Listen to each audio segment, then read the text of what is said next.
கிறிஸ்துவுக்குள் பிரியமானவர்களே, இந்த அருமையான நாளிலும் நம்முடைய விசுவாசமே நாம் விரும்புகிற காரியத்தை தேவ சமூகத்திலிருந்து பெற்றுக் கொடுக்கும் என்பதற்கு அடையாளமாக மத்தேயு 15வது அதிகாரம் 28வது வார்த்தையின் மூலமாக இன்றைக்கு ஆண்டவராக இயேசு கிறிஸ்து நம்மோடு கூட பேச விரும்புகிறார்.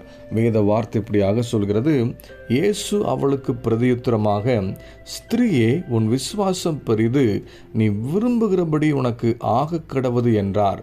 அந்நேரமே அவள் மகள் ஆரோக்கியமானாள்.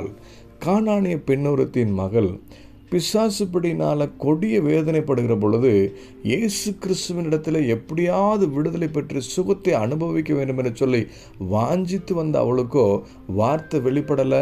ஆண்டவர் அமைதலோடு கூட இருந்த போதும் கூட முன்னிலும் அதிகமாக தன் விசுவாசத்தை வெளிப்படுத்தி எப்படியாவது தேவ சமூகத்திலிருந்து அற்புதத்தை பெற்றுக்கொள்ள வேண்டும் என்று சொல்லி வாஞ்சியோடு காத்திருந்தவளுக்கு ஆண்டவரோட விசுவாசத்தை கனப்படுத்தி, நீ விரும்புகிறபடி உனக்கு ஆக கிடவது என்று சொல்லி மகளை குணப்படுத்தினதை அந்த வேத வார்த்தையில் வாசிக்கும் போது நாம் அறிந்து கொள்ள முடியும். நாமும் கூட அநேக காரியங்களுக்காக ஜெபிக்கிறோம், பல காரியங்களுக்காக உபவாசத்தோடு தேவ சமூகத்தில் காத்திருக்கிறோம். வார்த்தை வெளிப்படலோடனே நம் ஜெபத்தை நிறுத்தி விடுகிறோம். ஆண்டவர் அமைதலோடு கூட அந்த காரியத்தில் எந்த விதமான மறு உத்தரவு அருளி செய்யணுன்னே நாம் ஜெபிக்கிறதே மறந்து விடுகிறோம். ஆனால் இந்த பெண்ணுடைய வாழ்க்கையை குறித்து நீங்கள் ஆராய்ந்து பார்ப்பீங்களானா, ஆண்டவர் அமைதலோடு இருந்த போதும் அவர் சும்மா இருக்கலை.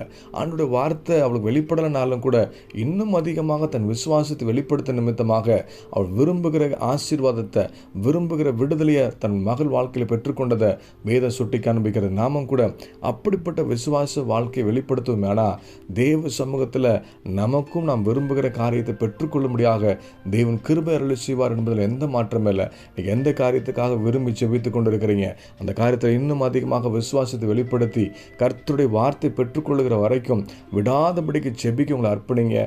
கர்த்தர் நிச்சயமாக நீங்கள் விரும்புகிற காரியத்தை உங்கள் விசுவாசத்தின்படி உங்களுக்கு அருளி செய்து உங்களை கனப்படுத்த ஒரு உண்மை கிருபை உள்ளவராக இருக்கிறார். இந்த வார்த்தை விசுவாசத்தை நாம ஒப்பு கொடுத்து ஜெபிப்போமா? நல்ல தகப்பனே, இந்த அருமையான நாளுக்காக நன்றி செலுத்துகிறோம்.